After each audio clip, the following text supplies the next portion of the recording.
going on, Zash here, coming at you today in Raid Shadow Legends. Welcome to the video, guys. Today, 14 champions who have a unique ability that really justify investing in at least a couple of these champions if you're lucky enough to have any of them. And there's some kind of surprising champions who make this list. Surprise, motherfucker. First off, though, how are you guys doing? Hopefully today finds you in a good mood. If not, sending you some positive vibes.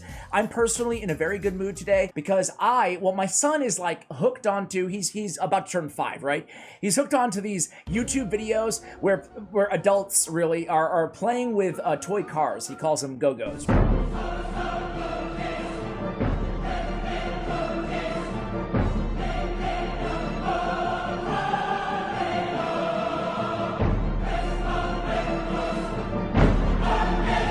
It was just gnawing. It was grating at me, you know, like just watch it, him always wanting to watch this and being like zombie when it comes on. And then I thought to myself, let's make our own YouTube channel of him playing with these cars. And now here it is, my 4th YouTube channel, man. Or it's not mine. I guess it's my son's. But either way, I'm in a good mood. I'm really feeling just, I don't know, just really good to kind of share my profession in a small way with my son. Sorry for the long preamble here. Let's get into it. Let's talk about these champions. So what is this ability that I'm talking about, huh? What is the ability, Ash?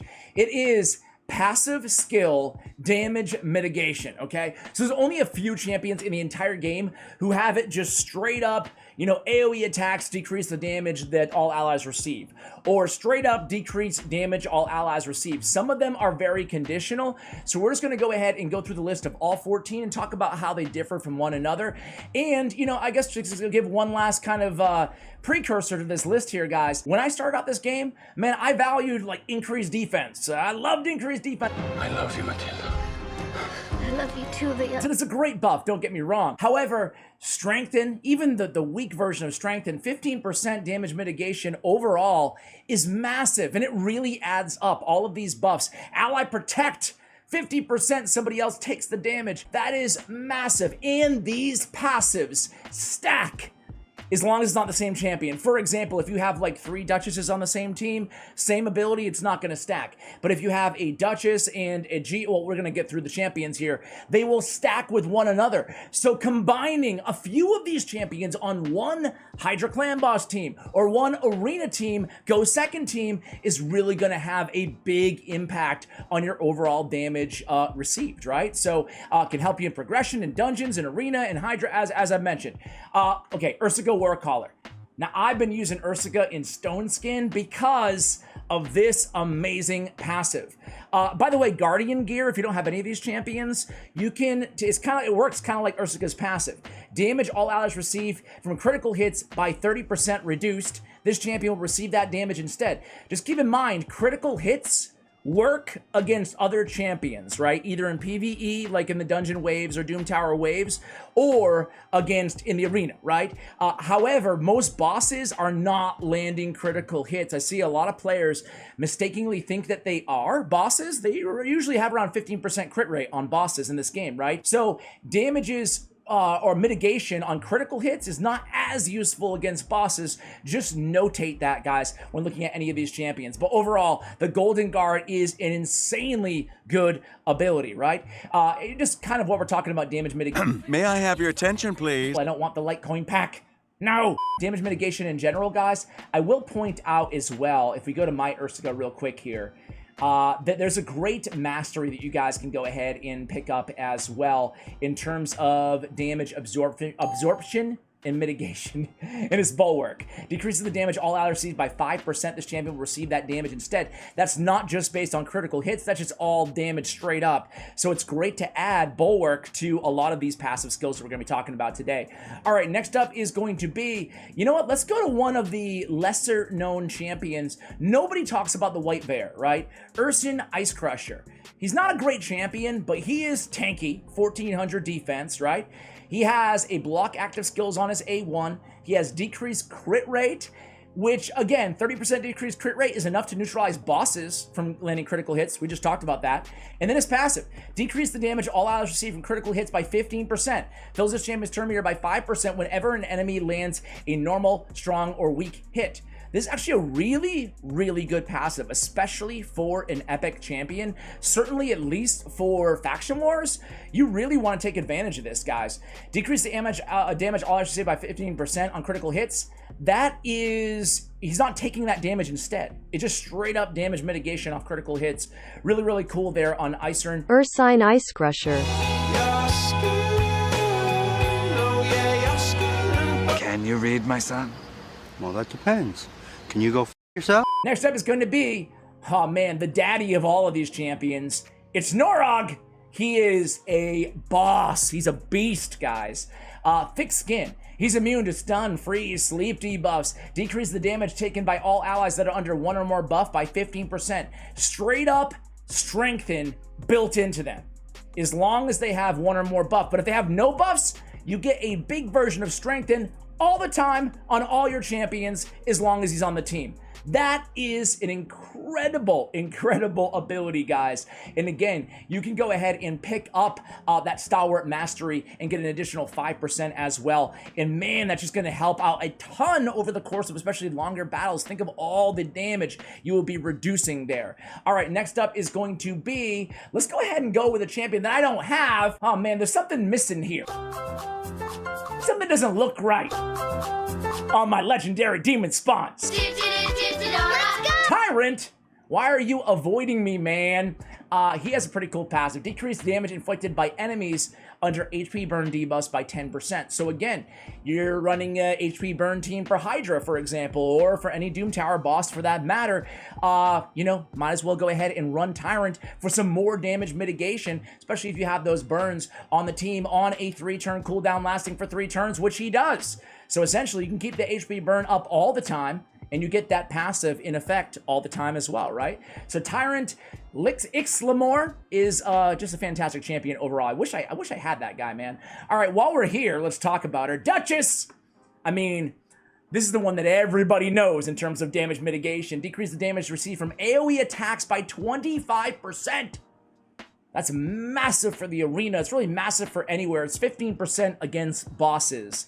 I mean, Duchess is one of the, you know, top champions in the game, and largely because, not just, I mean, her abilities are insane too, right? AoE, block debuffs, increase attack, perfect veil, and then a great revival on a 4-turn cooldown, one of the strongest out there in the game, speed in all battles by 19%, but this passive especially makes Duchess just top-notch in this game. Let's talk about one of the free champions that everybody either has or is going to get eventually, and that's Tanix Hate Flower. So Tanix is not a bad champion. I hated on Tanix a lot when she was first introduced to the game, but man, I leaned on her heavily in Faction Wars because at the time that I cleared Faction Wars Demon's Dawn 21 for the first time, I didn't have Duchess back then, right?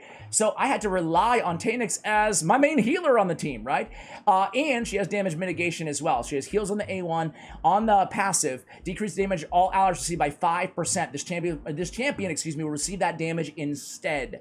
So again, 5% damage mitigation doesn't sound like a lot, but it's definitely useful, and we'll take everything that we get, you know? Think about it again, 15% on weekend. I mean, we get 1/3 of the weekend just kind of built in here to her kit, of the week version at least. All right, let's talk about a rare, guys. There are a couple rares in the game with damage mitigation. I saw somebody in the comments the other day when I was talking about Coffin Smasher, kind of throwing a little bit of shade at me and Coffin Smasher, saying like, Ash, this guy's not that good, dude. He's like average at best. I'm here to tell you right now, we don't care. Let me tell you something. We don't care. No, man. No, I stand by it, dude. He's a really, really good rare champion, excuse me.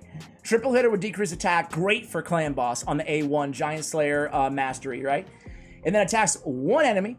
Has a, what, 50, 60, 75% chance of placing an HP burn for 2 turns. Not too bad. Got the burn, right? And then Gloom Mist. Decrease the damage enemies inflict with AoE attacks by 5%. So again, those 5%, they really matter. And this dude is, again, it's a very simple kit, but don't let that fool you. It's a very effective kit. Big version of decreased attack, some damage on the A1, HP-based champion, HP burn, and damage mitigation on the passive. That's how you build a rare champion. Now this one, it's not exactly damage mitigation, but I had to include him. It's kind of, right? It's very conditional. But it's under Priest Brogni, and he's one of the best out there, as you guys know. Whenever an ally under shield buff is attacked, which he has obviously shield and grow shield in his kit, which is really nice. It's going to reflect 25% of the damage back on the attacker. So that is damage mitigation built into the passive, obviously. And then also heals that ally 25% of the damage inflicted, and you're getting extra damage on the opponent at the same time. Obviously, this dude is a monster, one of the better support champions out there inside the entire game in Under Priest Brogni. Now, guys, I like Beauregard the Elder. A lot of people don't talk about this dude, but I like him. Okay, he has a shield on a 3-turn cooldown, 20% of his max HP, solid. On his A1, he has an increased defense on the ally lowest HP, big version, awesome. On the A3, increased speed, increased resistance on a 4-turn cooldown. I wish it was a 3-turn cooldown, but still, 4-turn cooldown, increased resistance, not bad. I use actually this guy in Bommel 90 hard. Allies receive 10% less damage from champions who resist is lower than or equal to theirs. Again, allies receive 10% less damage from champions whose resist is lower to or equal to theirs. So if you build a high resist team, and again, he's got you covered with the increased resist buff as well, you're going to be mitigating 10% damage. That's nice to have there in a already pretty strong kit. Hey, there's one more dwarf, and where will we be in this game without Geomancer, man? Decrease the damage all allies receive by 15% and deflects that damage onto each enemy with an HP burn debuff placed by this champion. It is going to mitigate that damage that all allies receive regardless, right? It's just not going to reflect it if there's nobody under the HP burn placed by this champion. Also, just a note out there, if you have a champion on your team who is spreading buffs, right? He places the HP burn and they spread the buffs, it will not work. What's going on with my voice today, guys? Jeez, stage fright over here. It will not work on the debuff spread. It will not be reflected onto those mobs. However, if you have a debuff extender on your team, think Thylesia, for example, that extra tick of HP burn, that will trigger the passive and the extra reflect damage. So it's a 30% on him as well. So great damage mitigation. One of the many reasons that Geomancer is such an amazing champion. Let's go ahead and talk about the only other rare in the game, guys, who has some damage mitigation. He's not gonna blow anybody away, but it's Mycolis. So Mycolis, he has a heal on himself, he has a shield on himself, a heal all allies 10%. Not a very OP kit here, even for a rare. Decrease the damage all allies receive by 5%. This champion will receive that damage instead. Hey, it's worth mentioning, he's there. All right, let's go to some more kind of conditional champions here, guys. One of my most wanted champion in the game is Cardiel. And he has allies receive 20% less damage from champions from the Demon Spawn, Undead Horde, and Night Revenant factions. Again, very, very conditional, but he does have that damage mitigation, helpful in the arena against those specific factions, but really, you know, borderline to be included on the list. But hey, he's got it, right? Next one is going to be Bivald of the Thorn. He has a decreased damage taken by all allies from enemies under provoke debuffs by 15%. So not too bad, a little bit damage mitigation for your provoker, essentially, because if they're under provoke debuffs, you know, obviously they're going to be using their A1 anyway, but he still has the ability. Another very conditional one, and this is already the last on the list here, guys, is going to be Hillier. Hillier, pretty cool champion, man. He's got a lot of defense, 1542 base. He's got increases champion's defense by 5% if the attack is critical, and it stacks up to 20%. He also has a heal on his A1. He has a shield on his A2. On the A3, transfers all debuffs from all allies to a target enemy, and I love that it converts this champion's resistance to additional accuracy when using this skill, because that's all we need accuracy for in this kit. Whenever an ally that has 2 or more debuffs is attacked, this champion will absorb 30% of the damage inflicted on that ally. Again, not too bad against bosses who have a lot of debuffs, or against arena teams on a go second team, provided you think you're going to be you know, taking on a few debuffs potentially at the start of a fight. So guys, invest in these champions. They're all great. I guess the only exception might be Mycolis. He's just all right. But everybody else, guys, are worth investing in. They'll help you out a lot. And keep in mind, these abilities do stack. So if you're lucky enough to have more than one champion in your account that was in this video, go ahead and put them together, and it's even more damage mitigation. Think about it. Ally Protect, a couple damage mitigation passives, and a Strengthen, increased defense. Very tough to kill that team. Guys, thank you so much for watching. And as always, take care, guys.